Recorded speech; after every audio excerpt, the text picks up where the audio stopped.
مختلف قسم کے اذکار اور مختلف قسم کے کھانے اور مختلف قسم کے عقائد اور مختلف قسم کے اعمال کی مردوں کی عید ہوتی ہے۔ اللہ اس مہینے میں فیصلے لیتا ہے ہماری تقدیر کے، اور پتہ نہیں بہرحال بہت سارے ایسے خرافات ہیں جو ہم دیکھتے ہیں۔ تو آئیے ماہ شعبان کے کیا فضائل ہیں اور اس کے تعلق سے کیا صحیح باتیں آتی ہیں، اور اس مہینے میں کیا کچھ ہے جو غلط ہے، جو سنت سے ثابت نہیں ہے، جو لوگ آج کر رہے ہیں۔ انشاءاللہ عزیز یہ دونوں باتیں آپ کے سامنے واضح کرنے کی کوشش کروں گا۔ تو جہاں میں آپ کے سامنے اس مہینے کے فضائل رکھوں گا، وہیں میں اس مہینے میں کی جانے والی بدعت کے تعلق سے وضاحتیں کروں گا۔ ان تمام کا مقصد ہمارا صرف اور صرف یہ ہوگا کہ ہم حق کو سمجھیں، حق کو جانیں، حق کو پہچانیں اور اس کے مطابق عمل کریں۔ یہاں ہمارا مقصد کسی قوم کو، کسی جماعت کو، کسی قسم کے لوگوں کو ذلیل کرنا، رسوا کرنا یا ان کے خلاف بات کرنا نہیں ہوگا، بلکہ ہمارا کھلا مقصد یہ ہوگا کہ ہم اپنی اصلاح کریں اور لوگوں کی اصلاح کے تعلق سے بات کریں۔ تو بہرحال میں آپ کے سامنے کچھ باتیں ماہ شعبان، اس کی حقیقت اور اس کے اندر جو عمل لوگ کرتے ہیں اس کی حقیقت اور کیا حقیقت میں کرنا چاہیے، اس کے بارے میں کچھ باتیں آپ کے سامنے رکھنے کی کوشش کروں گا۔ سب سے پہلی چیز تو یہ کہ اللہ رب العزت نے دنیا میں جو ہمیں بھیجا، ہمیں پیدا کیا، یہاں بھیجا، اس پیدائش کا اور بھیجے جانے کا مقصد یہ ہے وما خلقت الجن والانس الا لیعبدون، کہ ہم نے جنوں اور انسانوں کو خالص اپنی عبادت کے لیے پیدا کیا ہے۔ تو میں اور آپ جس مقصد کے تحت دنیا میں آئے، مقصد کیا ہے؟ اللہ کی عبادت اور بندگی یاد رکھیں۔ تو میری اور آپ کی پیدائش کا مقصد اللہ کی بندگی ہے، اور یہ عبادت مستقل کرنا ہے، صبح شام دن رات، اٹھتے بیٹھتے اور سوتے جاگتے۔ عبادت کا کوئی خاص معنی اور مفہوم یہ نہیں ہے کہ کچھ چند راتوں کو جاگ لینا، چند دنوں کو منا لینا، چند کھانوں کو بنا لینا، چند لباس کپڑوں کو پہن لینا اور یہ عبادت ہوگی۔ نہیں، اللہ نے ہمارے پیدائش کا مقصد عبادت رکھا ہے، اور عبادت کا معنی یہ کہ صبح سے لے کر شام تک، اٹھنے سے لے کر سونے تک اور پیدائش سے لے کر موت تک ہر عمل ہمارا شریعت کے مطابق ہو، اس کا معنی ہوتا ہے عبادت۔ یہ تو اللہ نے سورہ زاریات سورہ نمبر 51 آیت 56 میں فرمایا کہ ہم نے جنوں اور انسانوں کو اپنی عبادت کے لیے پیدا کیا۔ میری اور آپ کی پیدائش کا مقصد کیا ہے؟ اللہ کی عبادت۔ تو عبادت کا معنی یہ نہیں کہ چند راتوں کو جاگ لی، چند دنوں کو منا لی۔ عبادت کا معنی ہے ہر کام کتاب و سنت کے مطابق میں اور آپ کو کرنا ہے۔ یاد رکھیں یہی ہمارا مقصد ہے۔ اور یہ عبادت کب تک کرنا ہے، یہ عمل کب تک کرنا ہے؟ تو آئیے اللہ رب العزت کیا فرماتا ہے اس کے تعلق سے سورہ ہجر سورہ نمبر 15 اور اس کی آیت نمبر 98 اور 99 میں اللہ دیکھیے کیا فرماتا ہے کہ عبادت کب تک چلیں گے۔ اللہ نے فرمایا فَسَبِّحْ بِحَمْدِ رَبِّكَ وَكُن مِّنَ السَّاجِدِينَ، کہ اے نبی آپ اللہ کی حمد و ثنا کیجیے، بڑائی بیان کیجیے، تسبیح بیان کیجیے، اور آپ سجدہ کرنے والوں میں سے ہو، آپ سجدہ کریں۔ آگے فرمایا وَاعْبُدْ رَبَّكَ حَتَّى يَأْتِيَكَ الْيَقِينُ، اور آپ اپنے رب کی عبادت کرتے رہیے۔ ٹھیک ہے، اپنے رب کی عبادت کرتے رہیے، کب تک؟ جب تک کہ آپ کو موت نہ آ جائے۔ ہماری پیدائش کا مقصد اللہ کی عبادت کو تب تک کرنا ہے جب تک ہم مر نہ جائے۔ اس لیے کہ آیت کیا فرمائی وَاعْبُدْ رَبَّكَ حَتَّى يَأْتِيَكَ الْيَقِينُ، اپنے رب کی عبادت کرتے رہے محمد صلی اللہ علیہ وسلم جب تک کہ تجھے موت نہ آ جائے۔ تو پتہ چلا مجھے اور آپ کو اللہ کی عبادت کرنا ہے کب تک؟ موت تک۔ مطلب انسان جب بالغ ہو جاتا ہے تب سے لے کر موت تک عبادت کرنا، یہ میری اور آپ کی زندگی کا مقصد ہونا چاہیے۔ ٹھیک، اب ہم دیکھتے ہیں مسلمانوں کی اکثریت نے کچھ خاص دنوں اور کچھ خاص راتوں کو ایسی اہمیت دے دی جو شریعت میں نہیں دی، اور کچھ ایسے خاص اعمال اس میں جوڑ لیے، لگا لیے، بنا لیے جو شریعت کی طرف سے دیے گئے نہیں ہیں، مطلب شریعت کی طرف سے سینکشن نہیں ہے۔ یہ پرسنلی انہوں نے اس چیز کو طے کر لیا کہ اس کے یہ فائدے ہوں گے، لہٰذا یہ کام کو ہم ایسے کریں، اور ان عبادتوں کے اندر ہم لگ چکے ہیں۔ اور ہم دیکھتے ہیں کچھ راتوں کے تعلق سے، چونکہ جب بھی شعبان کا مہینہ آتا ہے تو ایک رات کا تذکرہ جس کو اتنی اہمیت دی جاتی ہے کہ اللہ ہم پر رحم کرے، شب قدر سے زیادہ اس رات کو اہمیت دی جاتی ہے، وہ ہے 15 شعبان۔ اس کو لیلۃ المبارک کہا جا رہا ہے، اخبارات شمارے بھرے پڑے ہیں، ایک بڑے بڑے پیج کی، ایک میں تو کہوں غلط بات ہے، ایک نہیں 4 5 صفحات اخبار کے صرف لیلۃ المبارک کے فضائل، فوائد، فائدے، اہمیت، روزہ، عبادتوں کے اقسام، نمازیں، ذکر و اذکار اور قبرستانوں کی زیارتیں، مردوں کی عید اور تقدیر کے فیصلے، اور کیا کچھ نہیں لوگ مان رہے ہیں، اور ایک سلسلہ چالو ہے، مطلب تمام چیزوں ہے نا۔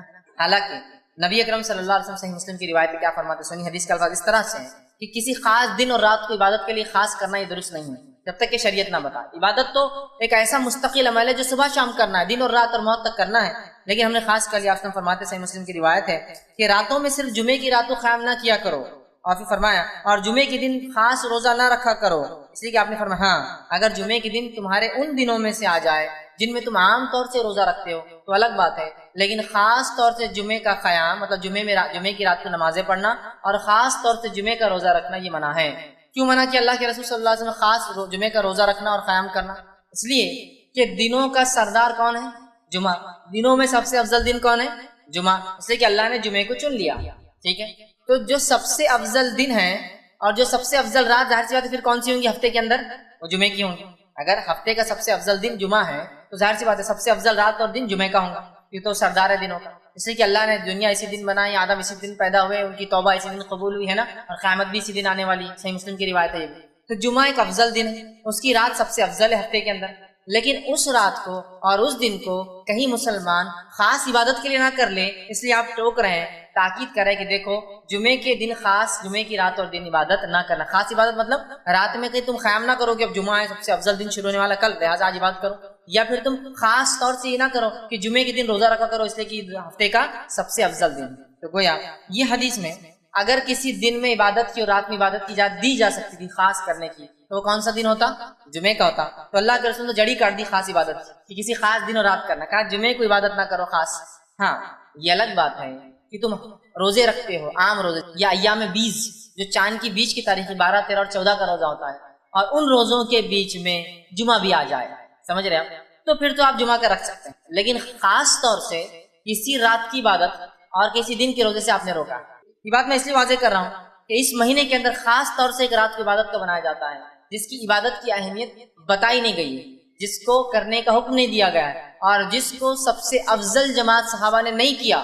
ہم لوگ اس کو مناتے اور کرتے ہیں. اس وجہ سے میں نے صحیح مسلم کی روایت رکھی کہ ہم کسی دن اور کسی رات کو من مطابق اپنے دل سے خاص نہیں کر سکتے ہیں. اسی طرح جو ہے نبی اکرم صلی اللہ علیہ وسلم ہر رات عبادت کرتے ہیں، اور اتنی عبادت کرتے ہیں کہ آپ صلی اللہ علیہ وسلم کے پیر میں ورم آ جاتے ہیں. پیر اتنے موٹے ہو جاتے سجن سے کہ ایسا لگتا پھٹ جائیں گے، تو کہتے ہیں ورم آ جانا. مائی عائشہ رضی اللہ عنہا ایک مرتبہ فرماتی ہیں، صحیح مسلم کی روایت، آپ نے فرمایا کہ اللہ کے رسول آپ راتوں کو طویل قیام کرتے ہیں. پھر فرمایا اور آپ کے پاؤں مبارک پھٹنے لگتے ہیں، اس موٹے ہو جاتے ہیں.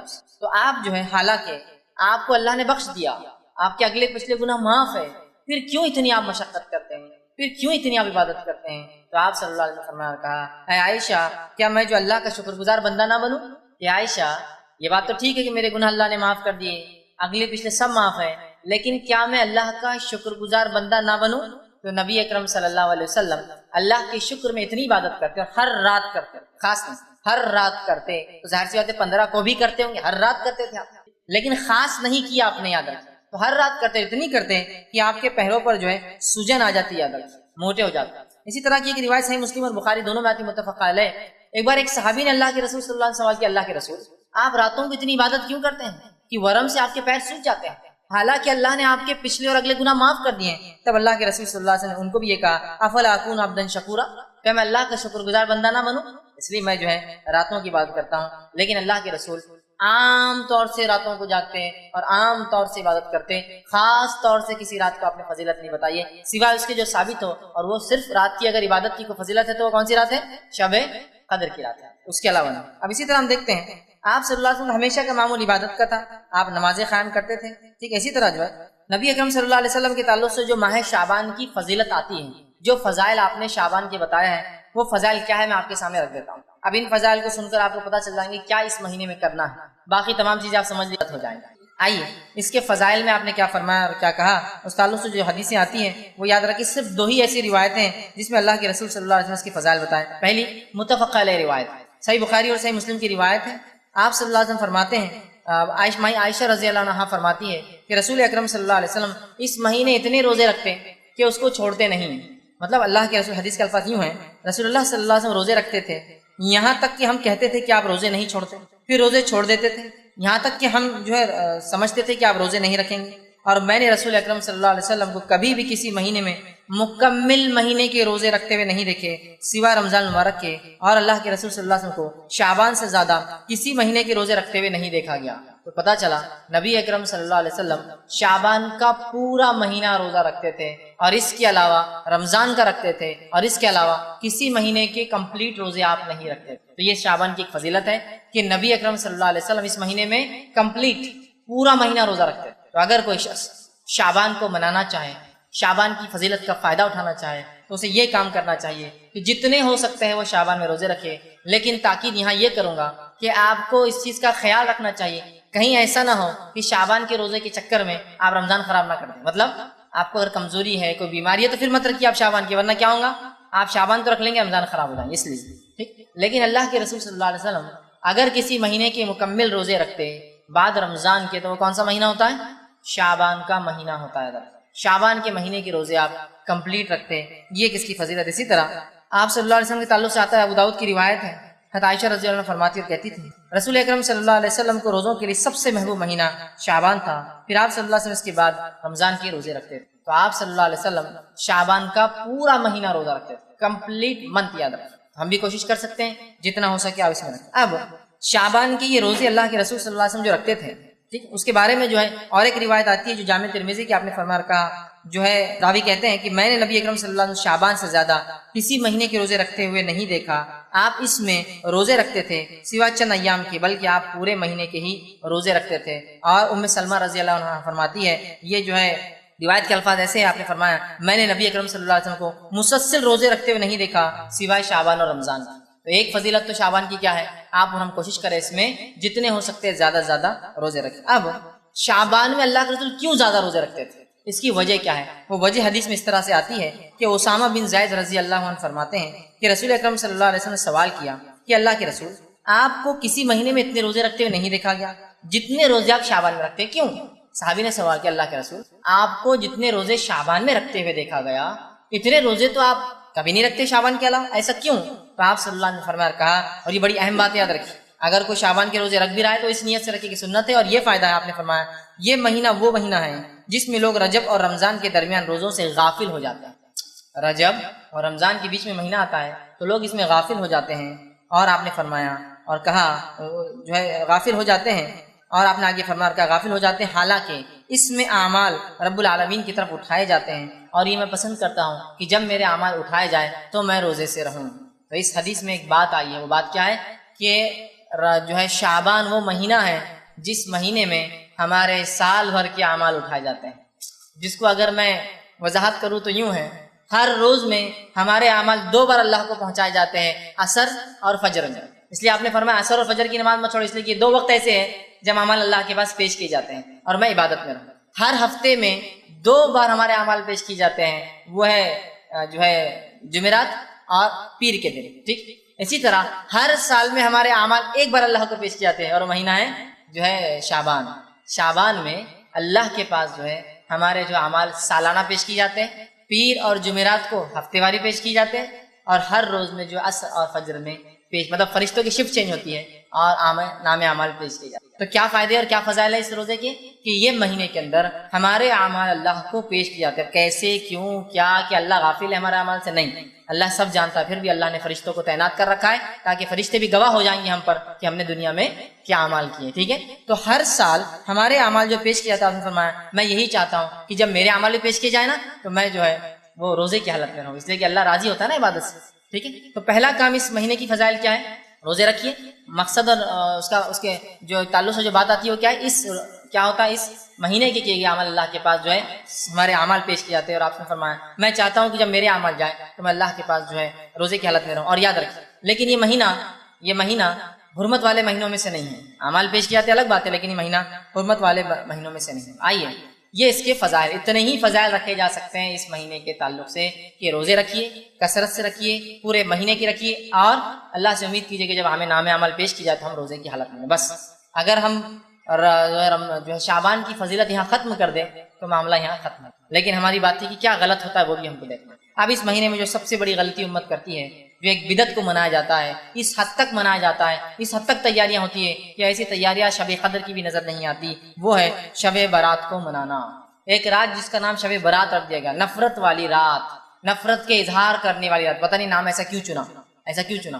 اور پہلے تو حال یہ تھا کہ شب برات کے بارے میں جب کہا گیا بھائی ایسا نام کیوں رکھا برات، نفرت کی رات، نفرت کے اظہار کی رات، جب عقل میں آ رہے بات تو صحیح ہے، یہ نام غلط دیکھا فوراً نام چینج کر دیا، اب نیا لائے. قرآن سے ثابت ہے رات، کیا اس کا نام ہے لیلۃ مبارکہ. ایک زمانے تک تو براتی تھا، آج بھی برات ہے، لیکن اب لوگ جب دلائل مانگ رہے ہیں تو دلیل نہیں لالی، بولے یہ رات کیا ہے، لیلۃ مبارکہ ہے، اور اس کو پھر سورہ دخان کی آیت نمبر 3 سے ثابت کیا جاتا ہے، سورہ نمبر 44 آیت نمبر 3 سے، کہ جو ہے انا انزلناہ فی لیلۃ مبارکہ انا کنا منذرین، ہم نے اس قرآن کو مطلب ایک لیلۃ مبارک رات میں اتارا، اور ہم اس رات بڑے بڑے فیصلے کرتے ہیں۔ یہ بات لا کر فٹ کر دی گئی ہے۔ اب شب برات کے بارے میں کیا صحیح اور کیا غلط، وہ میں آپ کے سامنے رکھنے کی کوشش کرتا ہوں۔ سب سے پہلے انشاءاللہ عزیز ہم دیکھیں گے کہ شب برات کے اندر کیا چیز ہے جو صحیح ہوتی ہے، جو صحیح ہے اس کے بارے میں، اور باقی سب غلط پہ دیکھیں گے۔ 15 شعبان، چونکہ شب برات 15 شعبان کا تھی، اس لیے میں نے شب برات کا لفظ استعمال کیا، ویسے 15 شعبان کی کیا فضیلت آتی ہے وہ میں آپ کے سامنے رکھ دیتا ہوں۔ تو یہ فضیلت ماہ جو ہے شعبان کی بھی فضیلت میں شامل ہو جائیں گی، یہ فضیلت بھی شعبان کی فضیلت میں آپ شامل کر لیجئے۔ اس کی جو فضیلت حدیث میں آتی ہے کیا ہے، 2 روایتیں اس تعلق سے صحیح آتی ہیں، اس رات کے تعلق سے، جس کو ہم عام زبان میں برات کہتے ہیں، لیکن یہ 15 شعبان ہے، اس کا برات نام یا لیلۃ مبارکہ رسول اکرم صلی اللہ علیہ وسلم سے ثابت نہیں ہے۔ تو 15 شعبان کی کیا فضیلت آتی ہے حدیث میں رکھتا ہوں آپ کے سامنے۔ صحیح سند سے روایت ثابت، آپ نے فرمایا اور کہا، اللہ تعالیٰ شعبان کی 15ویں رات کو اپنی مخلوق کی طرف نظر رحمت سے دیکھتا ہے۔ اللہ 15 شعبان کو اپنی مخلوق کی طرف نظر رحمت سے دیکھتا ہے، رحم کی نظر سے دیکھتا ہے، اور پھر آگے فرمایا اور کہا، دیکھتا ہے پھر مشرک اور کینہ پرور انسان کو چھوڑ کر باقی تمام مخلوق کو بخش دیتا ہے۔ تو یہ شعبان کی فضیلت بھی ہے اور 15 شعبان کی فضیلت ہے۔ اللہ تعالیٰ 15 شعبان کو اپنے مخلوق کو نظر رحمت سے دیکھتا ہے اور 2 لوگوں کو چھوڑ کر سب کو بخش دیتا ہے۔ پہلا مشرک، کافر مطلب، دوسرا کینہ پرور، جس کے دل میں دوسروں کے بارے میں بغض ہے، برائی ہے، حسد رکھتا ہے، جلن رکھتا ہے، یہ 2 لوگوں کی معافی نہیں ہوتی۔ صحیح روایت ہے۔ دوسری حدیث اس طرح سے آتی ہے، اور جو ہے وہ حدیث اس طرح سے ہے کہ علامہ ناصر اللہ البانی نے اس کو جامع صحیح الجامع کے اندر روایت کیا کہ حدیث کے الفاظ اس طرح، بے شک اللہ تعالیٰ شعبان کی 15ویں رات کو اپنے بندوں پر رحمت سے نظر ڈالتا ہے، پھر مومنوں کو معاف کر دیتا ہے، کافروں کو ڈھیل دیتا ہے، اور کینہ پرور لوگوں کو چھوڑ دیتا ہے، یہاں تک کہ اپنے دلوں سے کینے کو نکال دے۔ کیا ہوتا ہے 15 شعبان کو؟ پہلا، اللہ مومنوں کو معاف کر دیتا ہے، کافروں کو ڈھیل دے دیتا ہے کہ اگلے سال تک مہلت ہے، اور اس کے بعد کینہ پرور لوگوں کو چھوڑ دیتا ہے، بازو رکھ دیتا ہے، جب تک کہ وہ اپنے کینہ سے توبہ نہ کر لے۔ تو یہ ہوتا ہے، اور یہ 2 صحیح روایتی آتی ہے 15 شعبان کی فضیلت۔ اب بتائیے اس میں کہیں نماز کا تذکرہ ہے، کہیں روزے کا تذکرہ ہے؟ روزے تو آپ ہمیشہ رکھتے ہیں، نماز تو ہر رات پڑھتے اللہ کے رسول، تو یہاں بولنے کی ضرورت ہی نہیں۔ اور شعبان میں تو آپ خاص روزے رکھتے ہیں، ہے نا، رات کی عبادت تو آپ سال بھر زندگی بھر کرتے ہیں، وہ بھی اب بولنے کی ضرورت نہیں۔ لیکن کیا صحابہ نے اس رات کو خاص منایا اور عبادت کی؟ تو رسول اللہ نے تو ہمیشہ ہی کیا، لہٰذا کوئی خاص اس رات کو تو ثابت نہیں کر سکتا، لیکن کوئی یہ بول سکتا ہے نا نہیں ہمیشہ کرتے تھے، مطلب اس رات بھی کرتے تو ہم بھی کر رہے ہیں۔ تو صحابہ نے کیا خاص کیا؟ نہیں، تو ہم خاص نہیں کر سکتے۔ یہ 2 روایتیں یاد رکھیے اس تعلق سے صحیح آتی ہیں۔ اب اس کے تعلق سے باقی جتنی روایتیں آتی یاد رکھیے وہ سب غلط ہے، اس مہینے کے تعلق سے بھی، فضائل میں، اور اس کے علاوہ 15 شعبان کے تعلق سے۔ آئیے اس مہینے کے فضائل میں جو ضعیف اور موضوع روایتیں بیان کی جاتی ہیں، اس میں پہلی ہے کہ شعبان جو ہے میرا مہینہ ہے، رمضان اللہ کا، رسول فرماتے شعبان میرا مہینہ اور رمضان اللہ کا مہینہ ہے، یہ روایت یاد رکھیے موضوع ہے۔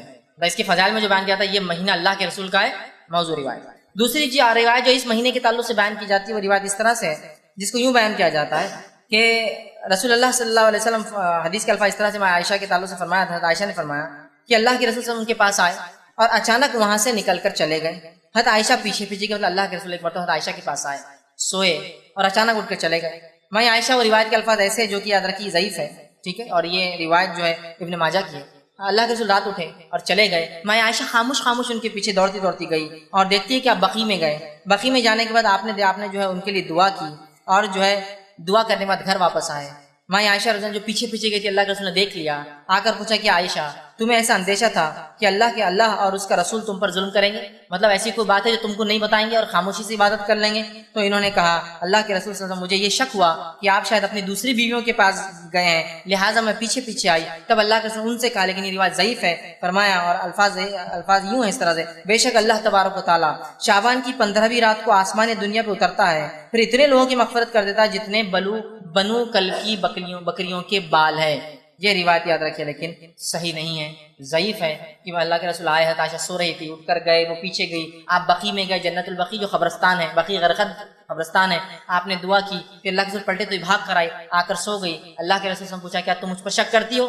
تو کہا نہیں، بس مجھے ایسا لگا کہ آپ دوسرے بیویوں کے پاس تو نہیں چلے گئے، مطلب اللہ کے رسول ناانصافی کر رہے تھے، حدیث کے مطابق ضعیف روایت۔ پھر آ کے سو گئے، کہا مجھے ڈر تھا کہ آپ شاید دوسری بیوی کے پاس چلے گئے. پھر اللہ کے رسول نے کہا نہیں، میں تو اس لیے گیا کہ آج کی رات اللہ اتنے لوگوں کی مغفرت کرتا ہے جتنے بنو بکریاں ہوتی ہیں. یہ روایت ضعیف ہے، جبکہ صحیح حدیث میں کیا الفاظ آ چکے ہیں، اللہ تمام مومنوں کو بخش دیتا ہے. اب کیا خاص ہے، بکریوں کے بالوں کے برابر تو ایک لمٹ ہو گیا نا، تمام مومنوں کو بخش دیتا ہے، حدیث کے الفاظ، اور وہ صحیح ہے. اور اس کے مقابلے میں یہ ضعیف روایت ہے. اسی طرح جو ہے نبی اکرم صلی اللہ علیہ وسلم سے جو بات صحیح سند سے ثابت ہے اس واقعے کے تعلق سے، وہ کیا ہے میں آپ کو بتاتا ہوں. اس واقعے میں یہ سب باتیں ہیں جو اس واقعے میں تھی، سوائے وہ شک کرنے کا معاملہ چھوڑ کہ میں جو آپ دوسری بیوی کے پاس گئے، سب باتیں ہیں. لیکن 15 شعبان کا کہیں لفظ نہیں، یہ بات خاص ہے.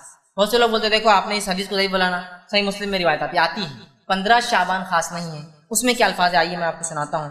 میں عائشہ رضی اللہ عنہا جو ہے کہ حجرے میں اللہ کے رسول سو رہے تھے. حضرت عائشہ کا بیان ہے کہ نبی صلی اللہ علیہ وسلم ایک رات اٹھے، میرے پاس تھے، اور جو ہے آپ جو چادر اوڑے ہوئے تھے وہ بازو رکھی اور جوتوں کو اتارا اور انہیں اپنے ساتھ، مطلب آپ آئے، جوتے اتارے، چادر جو حضرت عائشہ اوڑی ہوئی تھی اس کو آگے بچھایا اور اس کے اوپر لیٹ گئے، میرے سر کے پاس آپ کا سر تھا. اس کے بعد وہ کہتی ہے ابھی کچھ دیر گزری تھی کہ آپ صلی اللہ علیہ وسلم نے یہ سمجھا کہ میں سو گئی ہوں. آپ آہستہ سے اٹھے، اٹھ کر چادر اٹھا کر اتاری، جوتا پہنا اور دروازہ کھول کر باہر نکلے. پھر دروازہ آہستہ سے بند کر دیا. میں اٹھی اور اپنے جو ہے سر میں چادر کو میں نے سر پر اوڑا اور دوپٹہ اوڑا اور اپنی چادر لپیٹ کے میں بھی ان کے پیچھے جو ہے نکل پڑی، پیچھے پیچھے چل پڑی.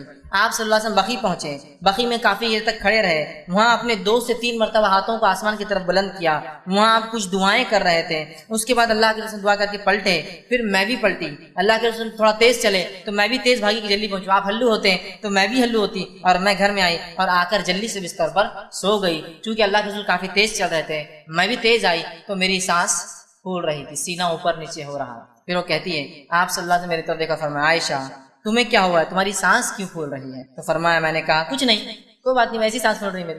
پھر اللہ نے فرمایا یا تو تم خبر دو یا مجھے بتا دو یا مجھے اللہ تبارک و تعالیٰ جو باریک بین ہے وہ اوپر سے وہی بھیج دیں گا تم کیا کر رہی تھی. مطلب یا تو تم بول دو کیا ہوا یا تو اللہ کو بتا دے گا وہی کے ذریعے. تب آپ نے فرمایا اور کہا، میں نے کہا میری ماں باپ آپ پر قربان، پھر میں آپ کو سب بتا دیتی ہوں، ضرورت نہیں آپ کو کسی سے جبرائیل علیہ السلام سے پوچھنے کی، میں پھر آپ کو بتا دیتی ہوں کیا ہوا. اور فرمایا آپ سے انہوں نے کہا کہ آپ نے فرمایا اچھا تو وہ تمہارا سایہ تھا جو میرے آگے چل رہا تھا.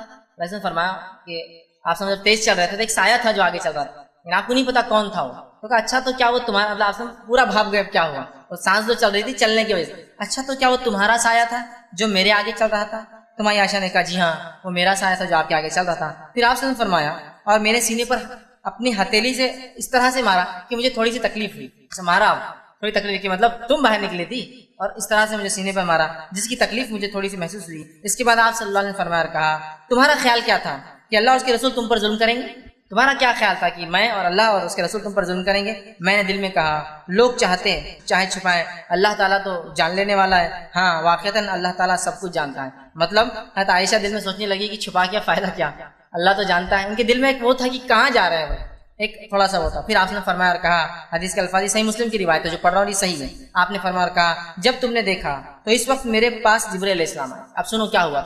جب تم نے مجھے دیکھا میں اٹھ کر جا رہا ہوں تو جبرائیل میرے پاس آئے تھے اور انہوں نے تم سے چھپتے ہوئے مجھے آہستہ سے آواز دی، تو میں نے بھی تم سے چھپاتے ہوئے ان کو آہستہ سے جواب دیا.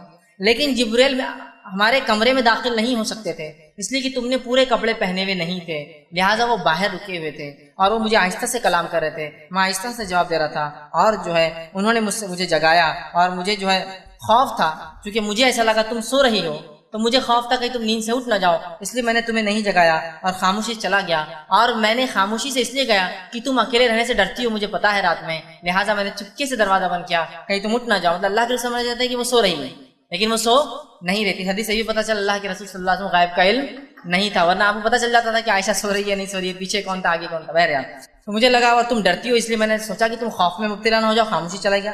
جبرائیل علیہ السلام نے مجھ سے کہا کہ آپ کے رب نے حکم دیا ہے کہ آپ اہل بقی کے پاس جائیں اور وہاں جا کے ان کے لیے مغفرت کی دعا کرے. میں عائشہ رضی اللہ عنہا، انہوں نے کہا اور فرمایا میں نے اس کے لیے کیسے دعا کروں؟ حضرت عائشہ نے کہا کیا میں ان کے لیے کیسے دعا کروں؟ آپ نے تو دعا کر لی. پھر اللہ کے رسول صلی اللہ علیہ وسلم نے فرمایا اور کہا ان کے لیے تم دعا کیا کرو اور ایک دعا جو ہے سکھائی. یہ صحیح مسلم کی روایت ہے.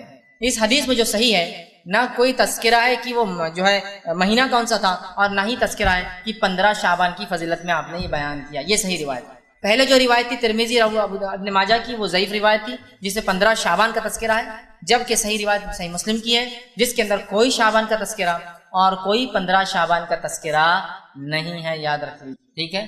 یہ کوئی رات تھی۔ اس کے تعلق سے شرح میں محدثین لکھتے ہیں یہ رات جس رات اللہ کے رسول بقیع گئے تھے اور یہ واقعہ ہوا، یہ آپ کی وفات سے 5 دن پہلے کا واقعہ ہے، یہ جو ہے 7 ربیع الاول کا واقعہ ہے۔ بہرحال جو بھی رہا ہوگا، مقصد یہ تھا کہ بقیع والوں کی فضیلت بتائی جائے، نبی کی دعا کی اہمیت بتائی جائے، اور بقیع والوں کی فضیلت کی نبی نے ان کے لیے دعا کی، مغفرت کی دعا کی، اور اس سے ایک بات اور قبرستان جا کر مغفرت کی دعا کی جا سکتی، یہ بھی پتہ چلا۔ یہ مسائل اس سے نکلتے ہیں۔ اس کے علاوہ نہ شعبان کا تذکرہ ہے، نہ 15 شعبان کا تذکرہ ہے۔ اب ہم کیا کرتے ہیں؟ نہیں، اللہ کے رسول بقیع گئے تھے، ہر کوئی قبرستان جا رہا ہے، وہ اللہ کے رسول کے خاص عمل تھا ایک رات میں جانے کا۔ اس سے ہمیں جو عام بات پتہ چلتی ہے ہم قبرستان جا سکتے ہیں، دعا کر سکتے ہیں، لیکن اللہ کے رسول خاص تھا وہ رات میں جانا، نہ ہی وہاں شعبان کا تذکرہ ہے اور نہ ہی وہاں 15 شعبان کا تذکرہ ہے۔ یہ عام بات تھی جو آپ گئے، ٹھیک، اور آپ نے جو ہے بقیع والوں کے لیے دعا کی، ٹھیک۔ اسی طرح جو ہے اب ایک صحیح حدیث کے مقابلے میں ایک ضعیف حدیث کو حجت نہیں بنایا جا سکتا ہے، ٹھیک۔ اسی طرح ایک روایت آتی ہے کہ جو ہے یہ بھی ضعیف ہے، یاد رکھیے، جو بیان کی جاتی ہے وہ یہ ہے جب شعبان کی 15ویں رات آئے تو تم میں سے جو شخص قیام کرے گا اور اگلے دن روزہ رکھیں گا، کیونکہ اس رات کی شام سے ہی اللہ تعالیٰ آسمانی دنیا پر جو ہے جلوہ افروز ہو جاتا ہے، کیا اور آواز لگائی جاتی ہے، کیا کوئی ہے مغفرت کا طلب کرنے والا کہ میں معاف کر دوں؟ کیا کوئی ہے جو ہے جو سوال کرنے والا، میں اس کے سوال کو پورا کروں؟ یہ فجر تک چلتا ہے۔ ایک اور روایت بیان کی جاتی ہے اس مہینے کے تعلق سے، یہ روایت بھی یاد رکھیے، یہ جو صحیح روایت میں ضعیف ہے وہ کیا ہے کہ اس رات اللہ تعالیٰ آسمانی دنیا پر آتا ہے، ایک آواز لگائی جاتی ہے کوئی مغفرت کے مانگنے والا، میں معاف کرنے بیٹھا ہوں، ہے کوئی معافی طلب کرنے والا، ہے کوئی سوال کر میں دینے بیٹھا ہوں۔ یہ روایت ضعیف ہے، جبکہ اس کے مقابلے میں صحیح مسلم کی حدیث کیا ہے دیکھیے آپ، یہ کب ہوتا ہے؟ اللہ کے رسول فرماتے اور کہتے ہیں ہمارا رب جو بابرکت اور بلند مرتبے والا ہے، ہر رات کا جب آخری تہائی حصہ باقی رہتا ہے تو آسمانی دنیا کی طرف نزول کرتا ہے، پھر کہتا ہے کون ہے جو مجھ سے معافی دعا مانگے گا، میں اس کی دعا قبول کروں گا، کون ہے جو مجھ سے سوال کرے گا، میں اس کے سوال کا جواب دوں گا، کون ہے جو مجھ سے معافی طلب کرے گا، میں اسے معاف کروں گا۔ اور آپ نے فرمایا یہ ہر رات معاملہ ہوتا ہے، ہر رات۔ تو 15 شعبان خاص نہیں ہے، وہ ضعیف روایت ہے اور یہ صحیح روایت ہے۔ سمجھ میں آ گئی بات؟ 15 شعبان خاص نہیں، اللہ ہر رات، روز، ہر رات کی آخری پہر جس کو ہم کہتے ہیں جو سحر کا آخری وقت، تہجد کا وقت، آسمانی دنیا پہ آتا ہے، آواز لگاتا ہے اور ہر مانگنے والے کو دیا جاتا ہے جو وہ مانگتا ہے۔ یہ 15 شعبان اس کے لیے خاص نہیں ہے جس طرح سے ہم لوگوں نے کر دیا۔ اب اسی طرح جو ہے اس رات کے تعلق سے ایک اور بات جو بیان کی جاتی ہے وہ یہ ہے، جو کہ حضرت علی سے روایت کی جاتی ہے، یہ بات بھی یاد رکھیے ضعیف ہے، اور اس کے الفاظ اس طرح سے ادا کیے جاتے ہیں وہ یہ ہے کہ جس میں یہ الفاظ ہے کہ شعبان کی 15ویں رات میں جو 14 رکعت نماز پڑھیں گا اور اس کے بعد کچھ صورتوں کی تلاوت کرے، پھر جو شخص اس طرح سے کرے جیسا کہ میں نے کہا ہے تو اسے 20 قبول حجوں کا اور 20 سال کے مقبول روزوں کا ثواب ملتا ہے۔ یہ روایت بھی ضعیف ہے جو بیان کی جاتی ہے کہ جو شخص 15 شعبان کو 14 رکعت نماز پڑھے، 14 رکعت نماز پڑھ کر مخصوص صورتیں بتائی جاتی ہے وہ پڑھے، کسی میں آتا ہے 10 بار اخلاص پڑھے، 11 بار اخلاص پڑھے، سورہ اخلاص مطلب، تو اس کی مغفرت کی جاتی ہے، اسے 20 حجوں کا ثواب اور 20 سال کے روزوں کا ثواب ملتا ہے۔ یہ بات بھی ضعیف ہے، بلکہ ابن الجوزی رحمۃ اللہ علیہ نے اس کو اپنی موضوعات میں موضوع روایتیں بول کے نقل، تو یہ بھی صحیح نہیں۔ اب کیا صحیح اور کیا غلط ہم دونوں ساتھ دیکھتے جا رہے ہیں۔ پہلی روایت پیش کی جاتی ہے کہ رات میں اللہ معاف کرتا ہے، اس کے بالمقابل ہمیں پتہ چلا صحیح روایت کیا ہے کہ وہ خاص واقعہ تھا جو بقیع والوں کے لیے آپ نے کیا تھا۔ دوسری روایت پیش کی جاتی ہے کہ اس رات اللہ آسمانی دنیا پہ آ کے معاف کرتا ہے، صحیح مسلم کی صحیح روایت ہے کہ ہر روز اللہ ایسا معاف کرتا ہے۔ چوتھی بات اس رات کے تعلق سے پیش کی جاتی ہے کہ اس رات میں اگر جو 14 رکعت نماز پڑھے، یہ روایت موضوع ہے۔ پانچویں بات اس رات کے تعلق جو فرمائی جاتی ہے جو غلط ہے وہ یہ ہے کہ صلاۃ الالفیہ، ایک نماز پڑھی جاتی ہے 100 رکعت، الف کہتے ہیں جو ہے صلاۃ الالفیہ جو پڑھی جاتی ہے، جس کے بارے میں آتا ہے کہ حضرت علی کو اللہ کے رسول نے فرمایا اور ارشاد فرمایا کہ جو اس رات میں 100 رکعت نماز پڑھے، 100 رکعت نماز پڑھے اور 100 رکعت کی ہر ایک رکعت کے اندر سورہ فاتحہ کے بعد 10 مرتبہ سورہ اخلاص پڑھے تو وہ جو اللہ سے مانگے گا وہ عطا کیا جائے گا، حتیٰ کہ لوح محفوظ پر بھی اگر اس کے بارے میں لکھ دیا گیا ہو یہ بدبخت اور جہنمی ہوگا اور وہ سوال کرے تو وہ مٹا کر لکھ دیا جائے گا یہ جنتی ہے اور اس کے سے بدبختی ہٹا دی جائے گی۔ یہ روایت موضوع ہے، یہ روایت موضوع ہے، اس لیے کہ ذرا آپ تصور کیجئے رات چالو ہوتی ہے مغرب سے، مغرب کے بعد پھر عشاء بھی تو پڑھنا ہے نا، پھر بھی اگر فجر سمجھ لیجئے صبح 5-6 بجے ہو رہی، زیادہ زیادہ بڑا دن رہا تو شام کے 6 سے صبح 6، اگر میکسیمم بڑی سی بڑی رات ہے کتنے گھنٹے ہو رہے؟ 12 گھنٹے۔ اب ایک آدمی کھڑا ہوتا ہے 100 رکعت نماز کے لیے، ہر رکعت میں سورہ فاتحہ کا 10 بار سورہ اخلاص پڑھے، چیلنج 12 گھنٹے میں نہیں پڑھ سکتا، پلس اس کو طہارت، وضو کرنا ہے، عشاء پڑھنا ہے، کھانا کھانا، بہت ساری چیزیں بھی کرنا ہے اور ساتھ یہ کرنا ہے، ہو سکتا ہے کیا؟ ایک تو امپاسبل ہے، دوسرا یاد رکھیے یہ ثابت ہی نہیں، کو بولیں گے ارے میں تو میراتھن نماز پڑھنے والا ہوں، ابھی بتا دو کیسا پڑھتا ہوں، 2 رکعت 1 منٹ کے اندر، تو بھی بہرحال وہ کر سکتا ہے، لیکن میرے بھائی یہ ثابت نہیں ہے، اور تمام کے تمام محدثین نے اس روایت کو موضوع یا جو ہے ضعیف قرار دیا رکھے، اور ہم کو اس معاملے میں سوچنا چاہیے۔ تو یہ وہ چیزیں ہیں جو خاص طور سے شعبان میں اور شب برات کے تعلق سے بیان کی جاتی، اس کی کوئی حقیقت نہیں۔ اب اس کے علاوہ بہت سے لوگ اور بھی نمازیں پڑھتے ہیں، جیسا کہ جو ہے ایک جو نمازیں چھوٹ جاتی ہے زندگی بھر کی ہے نا، اس کے لیے ایک نماز پڑھی جاتی ہے کہ بھائی پوری زندگی بھر کی خزائے عمری بول کر کے پڑھ لیتے ہیں، یہ بھی ثابت نہیں ہے۔ باقی نمازوں کے تعلق سے جو ضعیف اور موضوع روایت ہے وہ تو رکھ دیا، یہ نماز تو ثابت ہی نہیں کہ خزائے عمری بول کے کوئی نماز ہو، اور بہت سارے اعمال کرتے۔ اسی طرح جو ہے شب برات میں اب کیا کرنا چاہیے، یا 15 شعبان کو، میں شب برات کیوں کہہ رہا ہوں پھر میں دوہرا رہا ہوں، اس لیے کہ لوگ اس کو اسی نام سے پہچانتے ہیں اس رات۔ پھر 15 شعبان کو کیا کرنا چاہیے؟ جب آپ کہہ رہے ہیں یہ سب غلط ہے، پھر ہم کیا کریں؟ تو 15 شعبان کے لیے جو تیاری ہم کر سکتے ہیں وہ 2 کام ہیں۔ کیا کرنا ہے؟ پہلا، اپنے ایمان کو مضبوط کرنا ہے، کیونکہ اس رات اللہ سارے ایمان والوں کو معاف کر دیتا ہے۔ دوسرا، اپنے دل سے کینہ کو نکال دینا، بس اتنا کام کرنا ہے۔ اس رات اگر کوئی عمل کرنا ہے تو 2 عمل ہیں۔ پہلا، ایمان کو مضبوط کرنا ہے، اس لیے کہ اس رات کافروں کی مغفرت ان کو چھوڑ دیا جاتا ہے، ایمان والے بخش دیے جاتے ہیں، کینہ پروروں کا معاملہ چھوڑ دیا جاتا ہے، جب تک کہ توبہ نہ کرے ان کا معاملہ ابھی حساب کتاب ہوتا نہیں، کیونکہ اس مہینے میں انعام عمل اوپر لے جایا جاتا ہے۔ سمجھ رہا ہے بات؟ ٹھیک۔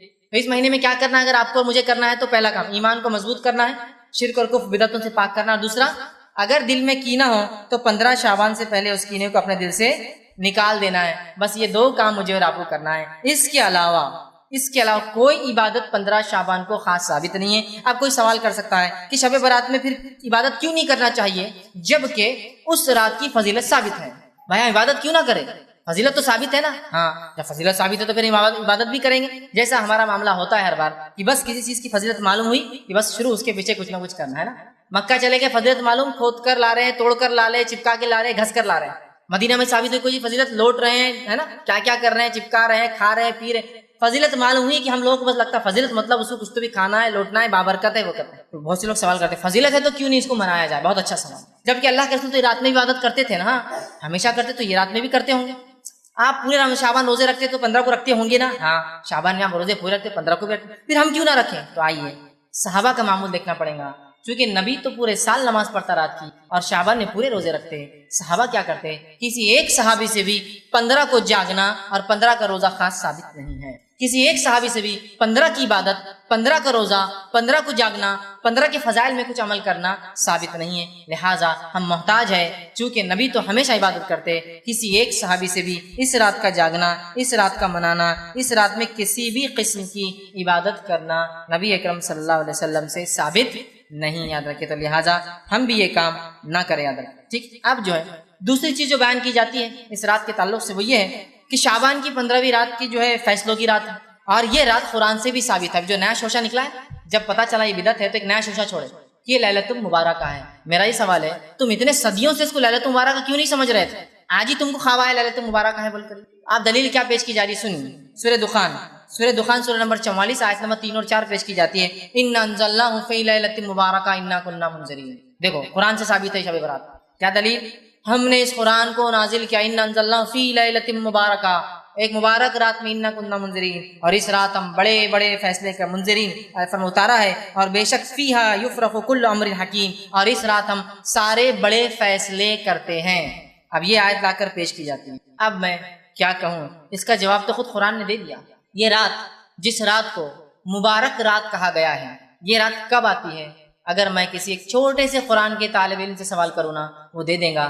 ہمارا مسئلہ یہ ہے، ہم کسی ایک عمل کو پہلے ایجاد کر لیتے ہیں، ایجاد کرنے کے بعد قرآن حدیث کی دلیلیں اس میں فٹ کرتے ہیں۔ شریعت کا اصول یہ ہے کہ کوئی عمل پہلے فضیلت ثابت ہو پھر کیا جائے۔ ہم عمل کر رہے ہیں، شب برات منا رہے ہیں، اب برات منانے کے خلاف جب کتاب و سنت کے ماننے والے کہہ رہے ہیں یہ غلط ہے، تو دلیلوں کو لا کے فٹ کر رہے ہیں، اس کو فٹ کر رہے ہیں۔ اِنَّا أَنزَلْنَاهُ فِي لَيْلَةٍ مُبَارَكَةٍ، قرآن کی آیت آنے کے بعد تو بس مومن بندہ تو بس سر جھکا ہی لیتا اپنا۔ دیکھو کتنی اچھی بات ہے، یہ لوگ بولتے بدعت ہے، غلط ہے، دیکھو عالم صاحب نے ثابت کر دیے یہ رات منانا، تو کس سے ثابت ہے؟ قرآن سے ثابت ہے۔ دیکھو قرآن کی آیت ہے اِنَّا أَنزَلْنَاهُ فِي، اور بڑا بڑا نیوز پیپرز میں آتا ہے اِنَّا أَنزَلْنَاهُ فِي لَيْلَةٍ مُبَارَكَةٍ إِنَّا كُنَّا مُنذِرِينَ، پڑھ رہے لوگ یہ آج رات کی کیا فضیلت ہے۔ میں اگر ایک چھوٹے سے طالب علم سے سوال کروں، یہ مبارک رات جس میں قرآن نازل ہوا، اس رات کا نام کیا ہے؟ کوئی بھی کہیں گا اس رات کا نام ہے شب قدر اس لیے کہ اللہ نے سورہ قدر سورہ نمبر 97 آیت میں 1 میں فرمایا انا انزلناہ فی لیلۃ القدر، ہم نے اس قرآن کو لیلۃ القدر میں نازل کیا۔ لیلۃ القدر کیسی ہوتی ہے؟ لیلۃ القدر بابرکت ہوتی ہے۔ انا انزلناہ فی لیلۃ مبارکہ۔ اور یہ لیلۃ القدر کب آتی ہے؟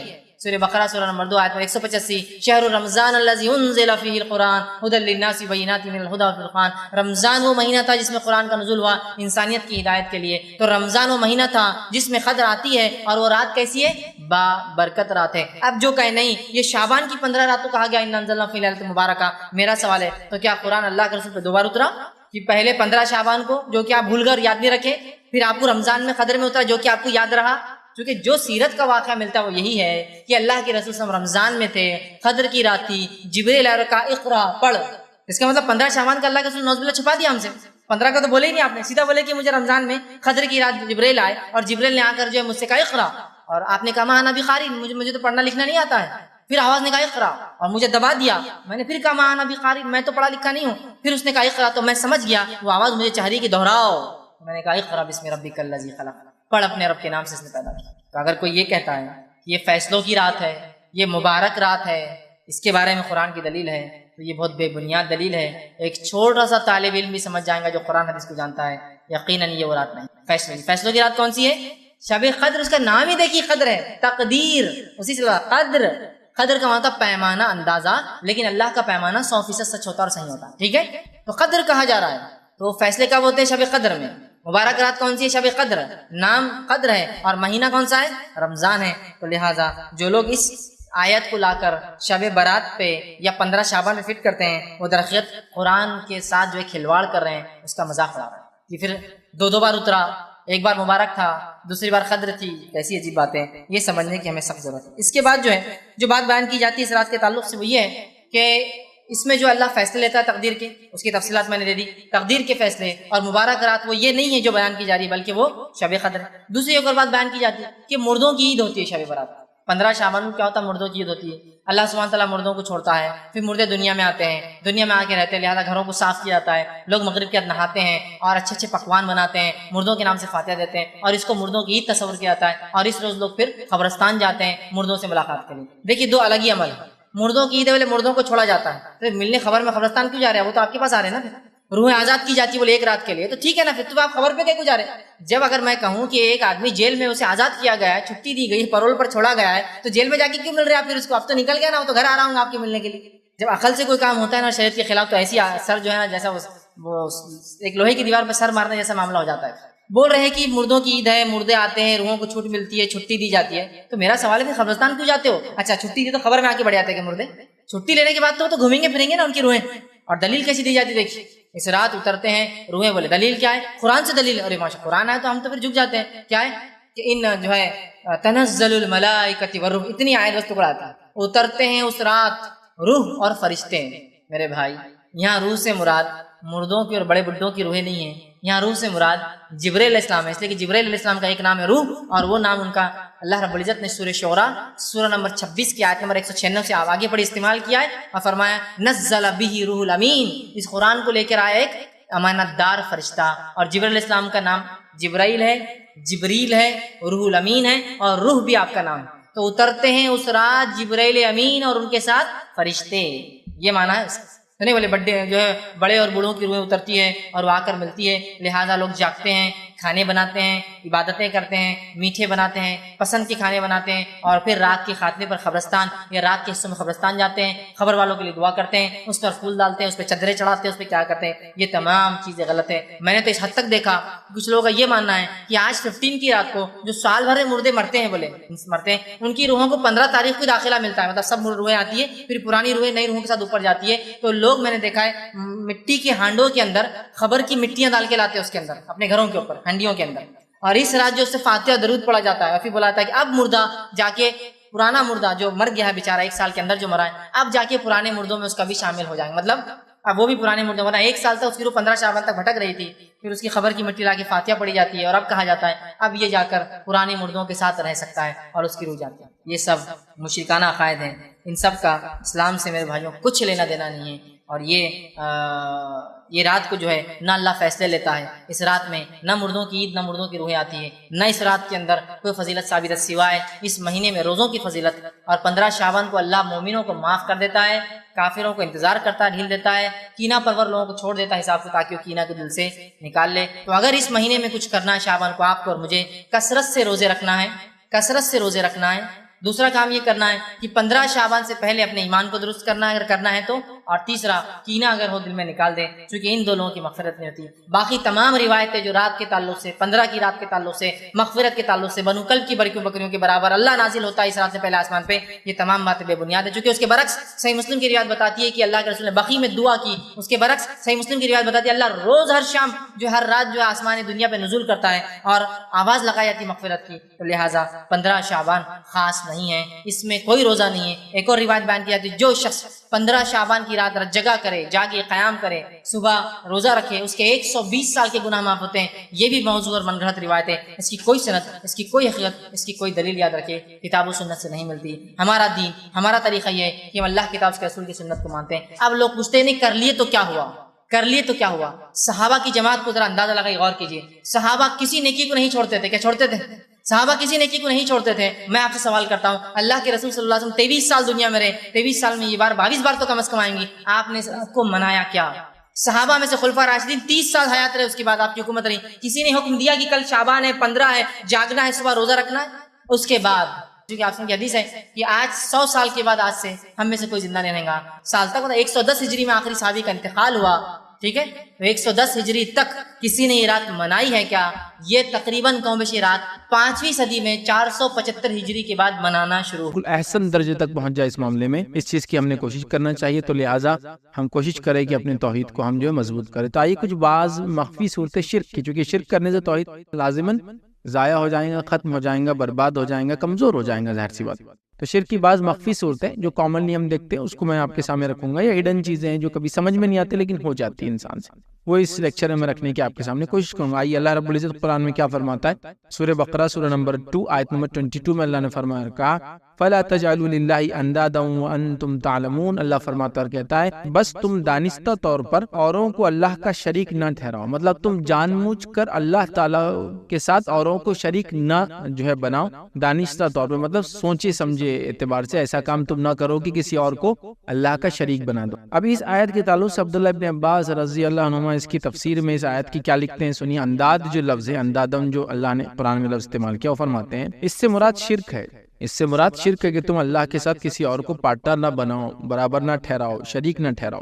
تو وہ کہتے ہیں اس سے مراد شرک ہے، اور جو رات کے اندھیرے میں سیاہ پتھر پر چوٹی کے چلنے سے بھی زیادہ مخفی ہے۔ اور یہ جو شرک ہے انداد کا جو لفظ بولتے ہیں، یہ شرک کیسا ہے؟ یہ رات کے اندھیرے میں، ٹھیک ہے، اندھیرے میں سیاہ پتھر پر، بلیک سٹون پر چونٹی کے چلنے سے بھی زیادہ مخفی، مطلب یہ شرک، یہ انداز جو لفظ ہے، یہ شرک ایسا ہے جو رات کے اندھیرے میں کالے پتھر پہ جو چونٹی چلتی دکھتی ہے کہ آپ کو اور مجھے، یہ اتنا خفیہ طور سے، مخفی طور سے ہڈن ہم میں آ جاتا ہے، یہ والا شرک کا پارٹ انداز جو لفظ یہاں استعمال، تو وہ اس کی تفسیر میں کہتے ہیں اتنا ڈینجر والا شرک ہے یہ، جو خفیہ طور سے رات کے اندھیرے میں کالے پتھر پہ چوٹی کے چلنے کے مانند ہم میں آ جاتا ہے۔ پھر وہ کیا کہتے سنیے، واللہ وحیاتک، ویسے لفظ استعمال کرتے پھر کہتے اللہ تعالیٰ کی اور تیری زندگی کی قسم۔ پھر فرماتے ہیں کالے پتھر پر جو چوٹی کے معنی میں رنگنے آ رہی، تو وہ اس کے بارے میں کہہ رہے ہیں، اس کی مثالیں دے رہے ہیں، اور مثالیں دے کے یوں کہہ رہے ہیں کہ اللہ تعالیٰ کی اور تیری زندگی کی قسم، ٹھیک۔ پھر فرماتے اے فلاں میری جان کی قسم، ٹھیک۔ پھر فرماتے اگر اس شخص کے پاس کتا نہ ہوتا تو چور آ لیتا، یہ مثالیں اس کی وہ خفیہ شرک کی جو آ رہا ہے۔ پھر کہتے ہیں اگر گھر میں بطخ نہ ہوتی تو چور آ لیتا، ٹھیک ہے۔ پھر کہتے ہیں اس کی مثال میں وہی ہوگا جو اللہ چاہے گا اور تم چاہو گے، ٹھیک ہے۔ پھر فرماتے ہیں اگر اللہ نہ ہوتا تو فلاں نہ ہوتا، ٹھیک ہے، اگر اللہ نہ ہوتا تو فلاں نہ ہوتا، اور اس قسم کی تمام باتیں یاد رکھیے شرک ہے۔ سمجھ رہا بات، مطلب کتنا خفیہ آ رہا ہے، جیسے کوئی کہہ رہا اللہ چاہے اور تم نے چاہا، سمجھ رہا بات کو، تو آپ نے کیا کیا، اس شخص کو اللہ کے برابر کر دیا۔ اگر کتا نہ ہوتا تو چور آ جاتا، تو آپ نے اللہ پہ بھروسہ چھوڑ کے کتے کو آپ نے بنا دیا، کتا نہ ہوتا تو چور آ جاتا۔ بطخ نہ ہوتی، آواز نہ کرتی تو گھر میں چوری ہو جاتی، وہ بطخ ہوتی نا خاص، جو بڑی بطخیں ہوتی وہ حفاظت کے لیے بھی استعمال ہوتی، یاد رکھیے، وہ نہ ہوتی تو چوری ہو جاتی۔ میں اپنی طرف سے ایڈ کر دوں مثال، تو جلی لا لیتے تو بچ جاتے، دوا مل جاتی تو ہم میں زندہ بیٹھے ہوتے، آپ سمجھے، CCTV کیمرے ہوتے تو چوری نہ ہوتی، آج کے زمانے کی مثالیں ہم دے سکتے، آپ نہ ہوتے تو میرا آج بیڑا غرق ہو جاتا۔ کتنے خفیہ، یہ بول رہے خفیہ شرک ایک دم خاموشی سے اندر گھس جاتا ہے۔ آدمی کیا کر رہا ہے، سوچے سمجھے کسی اور کو اللہ کے برابر لے کے جا کے کھڑا کر دے رہا ہوں، آپ سمجھ رہے، تو یہ ایسا شرک ہے۔ مثالیں بھی دے رہے، کیا پہلی مثال، اللہ تعالیٰ کی اور تیری زندگی کی قسم، کیسا کوئی کھا سکتا اللہ تعالیٰ کی اور کسی زندگی کے اللہ کے برابر کر دے رہا ہے اس کو۔ پھر دوسری مثال دے رہے، اے فلاں میری جان کی قسم، ٹھیک، دوسرے کو وہ کرے اپنی جان کی قسم کھا رہے، جبکہ اللہ کے علاوہ کسی قسم کھانا جائز نہیں ہے۔ پھر تیسرا کہہ رہے کتے کے بارے میں مثال دے رہے، تو آج ہم CCTV لے سکتے، کتا لے سکتے، بطخ لے سکتے، گارڈ نہ ہوتا تو چوری ہو جاتی، ٹھیک ٹھیک، یہ مثال لے سکتے۔ پھر وہ کہہ رہے کہ وہی ہوگا جو اللہ چاہے گا اور تم چاہو گے، تو یہ تو اللہ کے برابر ہے، جیسا اللہ نے چاہا ویسا ہی ہوگا، اور پھر جو ہم نے چاہا ویسا ہوا، مطلب ہم نے چاہا کہ یہ چیز نہیں ہونا تو اللہ کی چاہت سے، ہماری چاہت میں، یہ تو بول سکتے، لیکن یہ بولنا کہ وہی ہوگا جو اللہ چاہے گا اور تم چاہو گے، ٹھیک، تو اللہ کے برابر کر دیا نا، سمجھ رہے آپ بات کو۔ اسی طرح اگر اللہ نہ ہوتا تو فلاں نہ ہوتا، یہ سب آدمی بول دیتا ہے، سمجھ میں بھی نہیں آتا، اور ہمارے اردو زبان میں بالکل کامن ہوتا ہے کہ جلدی لا لیتے تو بچ جاتے، مطلب مرتے نہیں تھے، وہ دوا مل جاتی تو تمہارے بیچ میں آج تمہارا باپ بیٹھا اور باتیں کرتا ہوتا ہم سے، فلاں آدمی نہ آتا تو اس کو ہارٹ اٹیک نہیں آتا تو مرتا نہیں تھا، وہ اس کے آنے سے یہ سب ہوا، سمجھ رہا بات کو۔ یہ سب باتیں بہت خفیہ طور سے آ جاتی ہیں۔ کوئی چیز اچھی ہوگی اللہ تعالیٰ نے کیا، برا ہوگا تو شیطان نے کیا، شیطان کیسا کوئی چیز کر سکتا ہے، شیطان کوئی چیز کر، شیطان کچھ بھی نہیں کر سکتا، یاد رکھیے، وہ اللہ کی مخلوق ہے خود، اس کے اندر کوئی صفت نہیں ہے کہ وہ برائی اور اچھائی کو کچھ بھی کر سکے، یاد رکھیے، کیونکہ ایک مذہب ہے دنیا کا بہت بڑا، وہ مذہب والوں نے کیا کیا، بولا اللہ تو اچھا ہے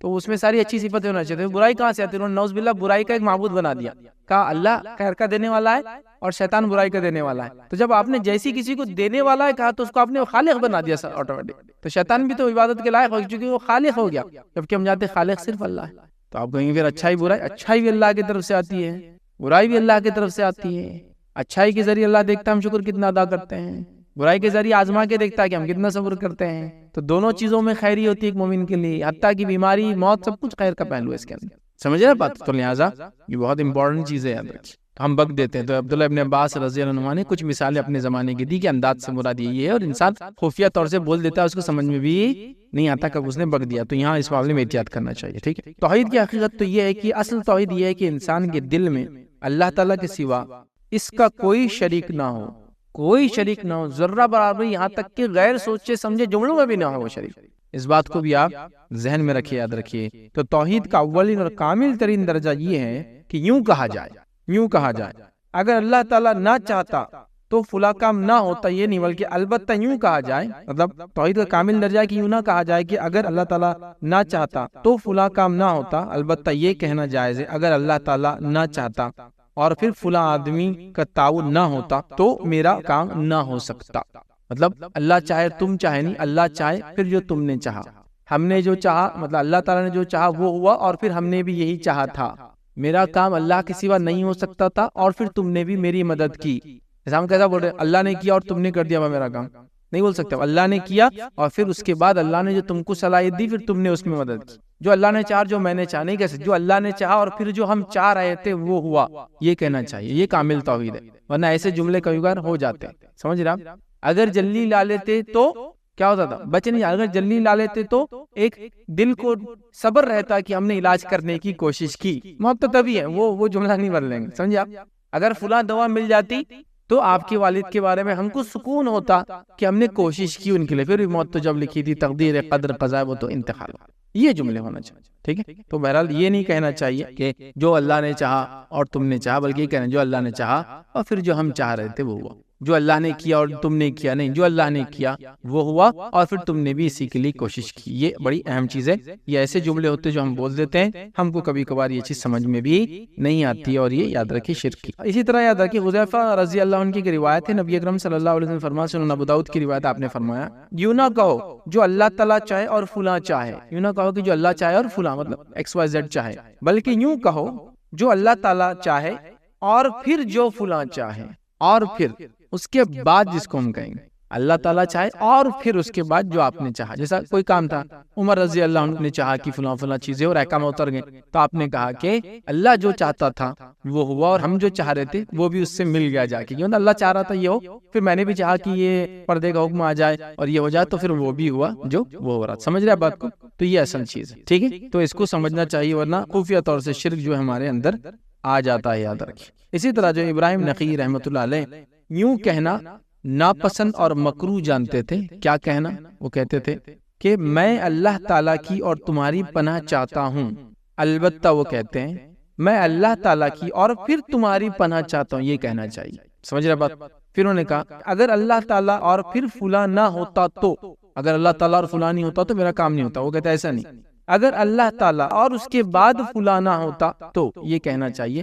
تو بہرحال اس طرح کے جملے ملتے ہیں تو ہمیں احتیاط کرنا چاہیے. بھائی اسی میں ایک اور چیز ایڈ کرتا ہوں، یاد رکھیں، وہ یہ ہے کہ قسموں کے بارے میں کچھ چیزیں ہم اس میں دیکھیں گے. چونکہ کیا ہوتا ہے کہ جہاں معاملہ خفیہ شرک کا یاد رکھیے تو وہاں قسمیں بھی یاد رکھیں بہت ڈینجر چیز ہے، اس لیے کہ قسمیں بھی یہ کفر اور شرک تک انسان کو لے کر چلی جاتی ہے. اور اس کے تعلق سے بڑی مشہور معروف روایت ہے، جامع ترمذی کی روایت ہے. عبداللہ ابن عمر رضی اللہ عنہما فرماتے اور کہتے ہیں نبی اکرم صلی اللہ علیہ وسلم فرمایا، اور کیا فرمایا؟ کہا من حلف بغیر اللہ فقد کفر او اشرک، جس نے اللہ تعالیٰ کے سوا کسی کی دوسری قسم اٹھا لی اس نے کفر کیا یا شرک کا ارتکاب کیا. جس نے اللہ تعالیٰ کے علاوہ کسی اور کی قسم اٹھا لی اس نے کفر کیا اور یا پھر اس نے شرک کیا. یاد رکھیں، اور یہ بہت کامن ہے ہمارے سماج میں. مطلب قسموں کے معاملے میں بھی ماں کی قسم، باپ کی قسم، زمین کی قسم، گھر کی قسم، بڑے بیٹے کی قسم، بیٹی کی قسم، چہیتے کی قسم، فلاں کی قسم، اس کی قسم، اس کی قسم، ایک دم کامن ہے. سمجھ رہا؟ اور ہم کھا لیتے بغیر سوچے سمجھے. ماں کی قسم کا تو ایسا معاملہ ہو گیا کسی کو انتہا نہیں. سمجھ رہے آپ؟ بیٹے کی قسم، میرے بچوں کی قسم میں نے نہیں کی. بیوی یا عورت اپنے آپ کو معصوم ثابت کرنے کے لیے فوراً کوٹ کر دیتی ہے. سمجھ رہا؟ تو یہ جائز نہیں، یاد رکھیے. اس لیے کہ نبی اکرم صلی اللہ علیہ وسلم نے کیا فرمایا؟ جس نے یہ کیا یاد رکھیے اس نے کفر کیا یا شرک کیا. یاد رکھیے، اور ایسے چیزیں یاد رکھیے درست نہیں ہے. یہ حدیث بتا رہی ہے. اب قسم کیا ہوتی ہے؟ یاد رکھیے قسم کا معنی ہوتا ہے کہ کلام میں تاکید پیدا کرنے کے لیے امپورٹنس پیدا کرنے کے لیے کسی ایسی شخصیت کا نام لینا جو مخاطب اور متکلم دونوں کے یہاں لائق تعظیم ہے. جو بول رہا ہے اور جس کو بول رہا ہے دونوں کے پاس لائق اور تعظیم ہے. مطلب لائق تعظیم مطلب اس کی رسپیکٹ ہوتی ہے. اور شریعتاً یاد رکھیے قسمیں لوگ عام طور سے اسی لیے کھاتے ہیں، اس کا مقصد ہوتا ہے. لیکن ہم جو قسمیں کھاتے ہیں مسلمانوں کھاتے ہیں صرف اور صرف اللہ کی کھا سکتے ہیں، چونکہ وہی ذات کو ہم گواہ بناتے ہیں اور وہ تعظیم کے لائق ہے بولنے والے کے لیے بھی اور جس کے سامنے کھائی جا رہی قسم اس کے لیے بھی. یاد رکھیے. ٹھیک ہے.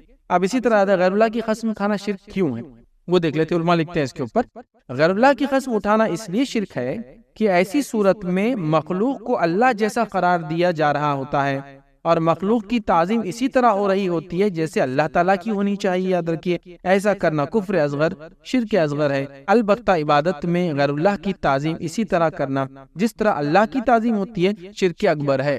یہ قسم میں تو ٹھیک ہے اصغر ہے، لیکن البتہ عبادت میں غیر اللہ کی ایسی تعظیم کرنا شرک اکبر ہے. وہ ہم دیکھ چکے تبرکات وغیرہ وغیرہ شخصیت کی تعظیم میں دیکھ چکے ہم لوگ پہلے ایک دم سٹارٹنگ لیکچرز. سمجھ رہے ہیں بات؟ لیکن اگر ویسا نہیں کرتے تو پھر شرک اصغر اور کفر اصغر ہے. یاد رکھیں اس چیز کو سمجھنا ہے. تو لہٰذا ہمیں صرف اور صرف اللہ رب العزت کی قسم کھانا ہے، اس کے علاوہ کسی کی بھی نہیں. آئیے عبداللہ ابن مسعود رضی اللہ عنہ یہ خود فرماتے ہیں، ان کا اپنا قول ہے. وہ کیا فرماتے ہیں؟ کہتے ہیں میرے نزدیک غیر اللہ کی سچی قسم اٹھانے کی نسبت اللہ تعالیٰ کی جھوٹی قسم اٹھانا زیادہ بہتر ہے. سمجھ رہے بات؟ کیا ایکسپلین کرنا چاہ رہے؟ بتانا یہ چاہ رہے کہ غیر اللہ کی سچی قسم کھانا، غیر اللہ کی قسم کھانا شرک ہے، اس کے نسبت وہ کہہ رہے اللہ کی جھوٹی قسم کھانا زیادہ بہتر ہے، چونکہ شرک تو گناہ کبیرہ سے بڑا گناہ ہے. تو ایک انسان نے جھوٹی قسم کھائی لیکن اللہ کی کھائی، یہ زیادہ بہتر ہے اس کے بنسبت کی سچی کھائے اور کسی اور کی کھائے.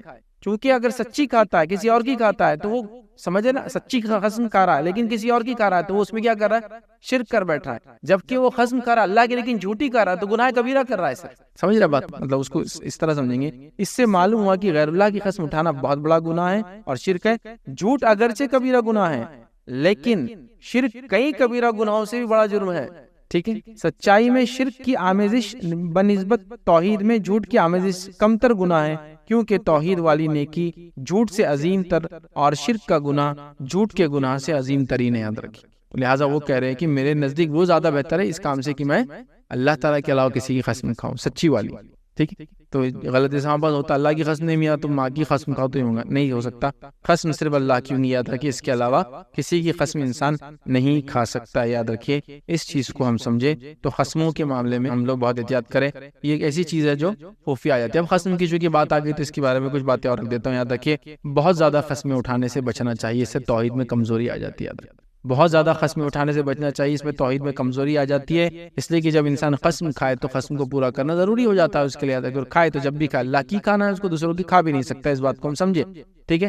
اب بہت زیادہ قسمیں اٹھانا یاد ہے کہ توحید کے خلاف بھی ہے، کمزور بھی کرتا ہے۔ جس شخص کا عقیدہ توحید پختہ ہو، راسخ ہو، وہ قسم اٹھاتے وقت اللہ تعالیٰ کو درمیان میں نہیں لاتا، مطلب بار بار اللہ تعالیٰ کو ایسے قسموں کے ذریعے وہ اپنے معاملات کے درمیان میں نہیں لاتا، جس کا عقیدہ مضبوط ہو، یاد رکھیے۔ لغو قسم اگرچہ معاف ہے، لغو قسم بولے تو اس قسم کو بولتے ہیں جو آدمی روانی میں بول دیتے، جو عربوں کے اندر بھی بہت کامن ہے، اور ہمارے پاس جو ہے بر صغیر میں جو ہے ہمارے پڑوسی ملک میں بہت زیادہ کامن ہے انڈیا کے مقابلے میں، انڈیا میں اتنا کامنلی ہم نہیں کہتے، جیسا کہ واللہ کیا رستہ ہے آج بازار کے اندر، اب یہاں اللہ کی گواہی، اللہ کو قسم کھانے کی کیا ضرورت تھی واللہ بولنے کی۔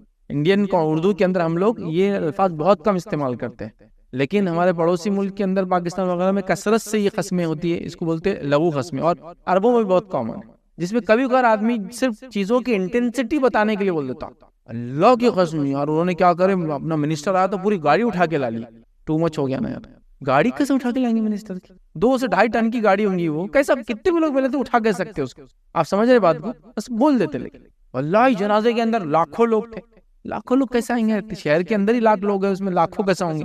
لیکن بول دے رہے، یہ لغویات ہے، یہ نکل جاتی ہے، یاد رکھیے، ہو جاتا ہے، یہ معاف ہے، اگرچہ معاف ہے، یاد رکھیے یہ لغو قسمیں اگرچہ معاف ہے اور اس پر کوئی مواخذہ نہیں، تاہم مستحب یہ ہے کہ موحد آدمی اپنی زبان اور دل کو قسم کی کثرت سے محفوظ رکھے۔ یہ بول چال میں جو ہو جاتی ہے نا، جو پکی قسمیں نہیں ہوتی، اس کو بولتے ہیں زبان میں، لیکن یہ نہیں، لیکن یہ وہ نہیں قسمیں کہ آپ کسی کو خاص لائے بٹھا کے بولے اللہ کی قسم میں نے نہیں کہا، یہ کچی قسم لغویات میں نہیں آتا، وہ جو بول چال ہے بس روانی میں واللہ بولتے رہتا آدمی، بس یہ اللہ سے مطلب اللہ گواہ، اللہ کی قسم نہیں میں نے کیا اور فلاں، یہ بول چال والی ہے، لیکن خاص نہیں، پکی نہیں ہوتی ہے، یہ ایسی روانی والی، تو یہ تو اگرچہ معاف ہے، لیکن جو انسان کوشش کرنا چاہیے وہ نہیں کرے، یاد رکھیں۔ اسی طرح اللہ نے قرآن میں فرمایا وَاحْفَظُوا أَيْمَانَكُمْ، اور اپنی قسموں کی حفاظت کرو، یعنی اپنی قسمیں اٹھاؤ تو اس کو پورا کرو، یہ اس کا معنی یاد رکھیں، ٹھیک ہے۔ اسی طرح صحیح بخاری کی روایت ہے، روایت کے الفاظ ہے کہ قسم کھا کر سامان تو جلدی بک جاتا ہے، لیکن وہ قسم برکت کو مٹا دینے والی ہوتی ہے۔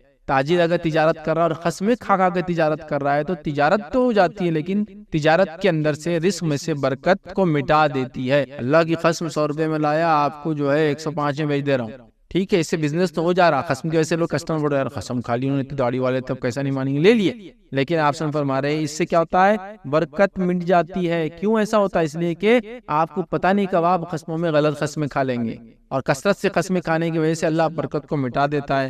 تو قسم اشیاء کے فروخت کا ذریعہ تو ہے، مگر اس کی وجہ سے برکت اٹھ جاتی ہے، تو قسمیں کھا کے مال بیچنا بھی درست نہیں ہے، اس لیے میں نے کہا کثرت سے قسمیں نہیں کھانا چاہیے۔ اسی طرح جو ہے سلمان رضی اللہ عنہ سے روایت ہے، نبی اکرم صلی اللہ علیہ وسلم فرمائے، اور کیا فرمائے دیکھیے، یہ معجم طبرانی کی روایت ہے، اس کے اندر جو لفظ ہے دیکھیے، آپ نے فرمایا کہا 3 قسم کے لوگ ایسے جن کو قیامت کے دن اللہ نہ تو بات کریں گا اور نہ انہیں گناہوں سے پاک کریں گا، اور ان کے لیے دردناک عذاب ہوں گا۔ اس کے اندر پہلا شخص بتایا بوڑھا زانی، دوسرا فرمایا متکبر فقیر، اور تیسرا فرمایا وہ شخص جس نے اللہ تعالیٰ کو اپنی تجارت کا سامان سمجھا ہوا ہے کہ اس کی قسم ہی خریدتا ہے اور اس کی قسم ہی بیچتا ہے، مطلب جس نے اللہ تعالیٰ کی قسموں کو تجارت کا سامان بنا لیا ہے، قسم ہی خریدتا ہے، قسم ہی بیچتا ہے، مطلب یہ کہ خریدتا بھی ہے تو قسموں کے ذریعے خریدتا ہے اور بیچتا بھی تو قسموں کے ذریعے بیچتا ہے۔ اور اللہ کی قسم لوگوں مال میں کو صحیح دینا، اللہ کی قسم اتنا بیچتا، لے رہا بھی تو قسموں کے ذریعے لے رہا، دے رہا بھی تو قسموں کے ذریعے دے رہا۔ قسم کہا تم نے یہ تو لوگ ہوتے ہیں نا، قسموں سے آپ سے قبول کر، قسم کہا تم نے ڈاکیومنٹ صحیح کام کرے، قسم کہا تم نے پیسے اس کو دے کیا، اور خود بھی جب کوئی کام کرتے تو اللہ کی قسم میں نہیں کر دیا، تو لے رہا بھی قسم اور دے رہا بھی قسم، ایک تو برکت چھین جاتی ہے، اور یہ گناہ کبیرہ میں سے کہ اللہ معاف نہیں کریں گے ایسے انسان کو جو لیتا بھی تو قسموں کے ذریعے لیتا، دیتا مطلب قسموں کو بیچنے کی اور خریدنے کی چیز بنا دیا اس نے، اتنا کامن کر دیا کہ بس جس کو عام زبان میں کہیں گے بس کہ دھکے پر قسمیں اٹھاتے رہنا، دھکے پر قسمیں اٹھاتے رہنا، ٹھیک۔ اور کچھ لوگوں کا میں نے یہ دیکھا، اور خاص طور سے خواتین میں بہت ہوتا ہے، عورتوں میں، اللہ کی قسم کا تم ان کو نہیں دیکھ رہے تھے، کس کو بھی دیکھ رہا ہوں یار، اللہ کی قسم کیوں کھلانے کا، یہ کوئی گواہی کا پوائنٹ ہے گا کہ اس کو دیکھے تو اس سے فلاں ہو رہا تو اللہ کی قسم کھلائے؟ اللہ کی قسم کہو تم میرے شوہر کو نہیں دیکھ رہے، اللہ کی قسم میں کھاتی میں تمہارے شوہر کو نہیں، اللہ کی قسم کہو تم نے ساڑی جو 200 روپے لائی، اللہ کی قسم میں کھا کے بولتی ہے میں نے جو کپڑا لائی 500 روپے میں لائی، اللہ کی قسم تم کھاؤ میرے سامنے بولو کہ تمہارے شوہر کی تنخواہ سے اتنی ہے، میں قسم ہر چیز میں دیکھیا ان کی قسمیں انوالو ہوتی ہیں، ہر ٹرانزیکشن لیں گے بھی تو قسموں سے اور بولیں گے بھی تو قسموں کے ذریعے بولیں گے۔ آپ کو اللہ کی ضرورت نہیں، ایک مومن کو ضرورت نہیں کہ قسموں کو اتنا آڑ بنائے، یہ گناہ کبیرہ میں سے یاد رکھیے۔ تو کوشش یہ کریں ہم کہ قسموں کے معاملے احتیاط کریں۔ اس طرح صحیح بخاری کی روایت ہے، نبی اکرم صلی اللہ علیہ وسلم نے کہا سب سے بہترین لوگ میرے زمانے کے ہیں، پھر وہ جو ان کے بعد ہوں گے، پھر وہ جو ان کے بعد آئیں گے، پھر ایسے لوگ آئیں گے جن کی گواہی قسم پر اور ان کی قسم گواہی پر سبقت لے جائیں گی۔ اس کا مطلب یہ کہ آنن فانن بس قسموں کو بکتے رہیں گے، گواہی پر قسم یا قسم پر گواہی، قسم ہی قسم، تو اس سے منع کیا گیا۔ تو لہٰذا چونکہ غیر اللہ کی قسم تو ڈینجر چیز ہے، ایک دم وہ کفر اور شرک ہے، ہمیں نہیں کھانا چاہیے، لیکن اللہ کی بھی کھائے تو کثرت سے نہیں کھانا چاہیے اور بات بات میں نہیں کہنا چاہیے۔ لغو قسموں کو احتیاط کرنا چاہیے، جو بات چیت میں آ جاتی ہے احتیاط کرنا چاہیے، اور پکی قسموں کو تو اگر کھائے تو پھر اللہ کے لیے پورا کرنا چاہیے اور احتیاط کرنا چاہیے قسموں میں۔ قسموں کو ٹریڈ، لین دین والی چیز یا دھکے پر یا بس ہر بات پہ کھانے کا سسٹم بھی بنانا نہیں چاہیے، یاد رکھیں۔ انشاءاللہ آگے ہم دیکھیں گے کہ اللہ کے بارے میں جو ہے اللہ پہ کوئی قسم اٹھانا یہ بھی درست نہیں، یاد رکھیے، ٹھیک، کہ میں اللہ کی قسم کھاتا ہوں کہ اللہ اس کو معاف نہیں کرے گا۔ آپ نے اللہ کے بارے میں قسم کیوں اٹھائی؟ مطلب اللہ آپ کی قسم کو کیوں مانیں گا؟ سمجھ رہے آپ؟ مطلب آپ نے کیا کہ اللہ پہ قسم اٹھا رہے ہیں کہ میں گواہی دے رہا ہوں کہ اللہ اس کو معاف نہیں کرے، یہ متکبرانہ قسم ہے۔ آپ نہیں جانتے کہ اس کے فیصلے کیسے ہونے والے، پھر آپ قسم کیسے کھاتے ہیں؟ ٹھیک ہے، تو تکبر اور غرور کے طور پر اللہ کی قسم کھانا کہ اللہ تعالیٰ پر کسی کی قسم کا حق ثابت کرنا، ٹھیک ہے، اور یہ سمجھنا کہ اللہ تعالیٰ وہی فیصلہ کرے گا جو میرا فیصلہ ہے، یہ سب توحید کے منافی ہے۔ لیکن اگر عذرا عاجزی جس کو کہتے ہیں، ٹھیک ہے، اور انکساری اللہ تعالیٰ پر قسم ڈالی جائے تو یہ جائز ہے، کیونکہ ایسی صورت میں اللہ تعالیٰ پر حسن ظن کیا جاتا ہے۔ لیکن تکبر کی اس پہ کھانا کہ میں گواہی دیتا ہوں، میں قسم کھاتا ہوں کہ اللہ کی، اللہ تیرے کو معاف نہیں کرے گا، تو آپ کون ہوتے ہیں اللہ پہ قسم ڈالنے والے اور یہ کہنے والے اس کو اللہ تعالیٰ معاف نہیں کرے گا؟ اس بات کو ہم یوں سمجھیں گے، ایک حدیث میں آتا ہے نبی اکرم صلی اللہ علیہ وسلم کیا فرمایا، دیکھیے سنیے حدیث کے الفاظ اس طرح سے، اللہ تعالیٰ کے بعض محبوب و مقبول بندے ایسے بھی ہیں جو اللہ تعالیٰ پر قسم ڈالے تو اللہ تعالیٰ ان کی قسم کو پورا فرماتا ہے۔ کچھ بندے اللہ کے ایسے ہیں کہ جب اللہ تعالیٰ پہ قسم ڈالتے تو اللہ تعالیٰ ان کی بات کو پورا کر لیتا ہے، مطلب کبھی وہ چیز کا بیڑا اٹھا لیتے تو اللہ کام وہ کر دیتا ہے۔ مطلب کچھ اللہ کے عاجز بندے ایسے ہوتے ہیں کہ جب اللہ کے سامنے گڑگڑاتے ہیں، آہو بکا کرتے ہیں تو اللہ تعالیٰ اس چیز کو پورا کر دیتا ہے ان کی۔ اور حدیث میں ایسے لوگوں کا تذکرہ آتا بھی ہے، جیسا نبی اکرم صلی اللہ علیہ وسلم نے ایک روایت میں فرمایا کہ اویس نام کے ایک شخص جو قرن قبیلے کے رہنے والے ہیں، اگر وہ اللہ کے معاملے میں کسی چیز کا بیڑا اٹھا لے تو اللہ ان کی بات کو رد نہیں کرتا، تو اگر تمہیں مل جائے تو تم ان سے دعا کروانا۔ حضرت عمر نے جب یہ بات سنی، اویس قرنی آپ کے زمانے کے بعد آئے تو حضرت عمر نے ان سے دعا کروائی، چونکہ اللہ کے رسول سے انہوں نے سن رکھا تھا۔ اور وہ کیوں نہیں آئے تھے نبی اکرم صلی اللہ علیہ وسلم سے ملنے، اور کیوں ان کو یہ مقام ملا کہ اللہ ان کی بات سنتا تھا، ان کی دعائیں قبول کرتا تھا؟ وجہ یہ تھی کہ انہوں نے صحابی کا یا صحابی ہونے کا شرف چھوڑا تھا اپنی والدہ کی خدمت کی وجہ سے۔ سمجھ رہے آپ؟ تو اتنی ان کی نیکی تھی، ماں کی خدمت کی وجہ سے صحابی کا درجہ چلے گیا، لیکن بینیفٹ کیا ملا کہ اللہ پر اگر کوئی قسم ڈال دے تو اللہ ان کی قسم پوری کرتا ہے۔ حضرت عمر نے ان سے دعا کرے، مطلب وہ اتنے نیک انسان تھے کہ اللہ نیک لوگوں کی بات سنتا ہے، لیکن تکبر کی بنیاد پہ کوئی نہیں بول سکتا کہ اللہ کی میں قسم کھاتا تمہاری مغفرت نہیں کی، اللہ کی قسم کھاتا تم کبھی فلاح نہیں پائیں گے، یہ نہیں بول سکتا۔ یا اللہ اس کا مسئلہ حل کر دے، یا اللہ مصیبت سے بچا لے، تو اللہ عاجزی کو دیکھتا نا، بندہ عاجز دعا کر رہا، کسی کو جہنم کی دعا نہیں کر رہا، عاجزی کر رہا ہے، اللہ سنتا ہے لوگوں کی۔ تو یہ حدیث سے پتہ چلا اللہ کچھ لوگوں کی بات سنتا ہے، یاد رکھیے۔ لیکن یاد رکھیے ایک شخص کے بارے میں واقعہ آتا ہے، صحیح مسلم کا ہے، جندب بن عبداللہ رضی اللہ عنہ فرماتے اور کہتے ہیں نبی اکرم صلی اللہ علیہ وسلم نے فرمایا، ایک آدمی نے کہا اللہ تعالیٰ کی قسم، اللہ تعالیٰ فلاں شخص کی مغفرت نہیں کریں گا۔ ابھی متکبرانہ قسم ہے اندر، اگر کوئی یہ کہہ رہا ہے کہ اللہ گواہ اس معاملے میں اللہ کی قسم کہتا ہوں انشاءاللہ اللہ تعالیٰ اس کو معاف کریں گا، چونکہ یہ توحید پرست انسان ہے، میں جانتا ہوں، عاجزی والی بات تھی، اس میں اس کے لیے دعا دی۔ یہاں کیا کر رہا ہے کہ اللہ تعالیٰ کی قسم، اللہ تعالیٰ فلاں شخص کو مغفرت نہیں کریں گا، تو اللہ تعالیٰ نے فرمایا اور کہا یہ کون ہوتا ہے جو میری قسم کھا رہا ہے کہ میں فلاں کی مغفرت نہیں کروں گا؟ میں نے اس کی مغفرت کر دی جس کو یہ نہیں چاہ رہا تھا، اور میں نے اس کی پورے عمل ضائع کر دی جس نے میری قسم اٹھا لی تھی غلط تکبر کی بنیاد۔ تو اللہ نے اس کے گناہ معاف کر دیے جس کے بارے میں اس نے قسم کھائی تھی اللہ اس کو معاف نہیں کرے گا، اور اللہ نے اس کو کیا کیا، اس کے سارے عمل ضائع کرے۔ تو لہٰذا اللہ کے معاملے میں ہم نے قسم نہیں اٹھانا چاہیے کہ اللہ فلاں کو معاف نہیں کرے گا، اللہ تم کو کبھی نہیں چھوڑے گا، میں گواہی دیتا اللہ کی قسم تم لوگ وہ نہیں گے، اللہ کی قسم وہ لوگ خاندان والے مغفرت نہیں پائیں گے، اللہ گواہ اس چیز کا کہ وہ لوگ فلاح نہیں پائیں گے۔ آپ کون ہوتے بولنے والے؟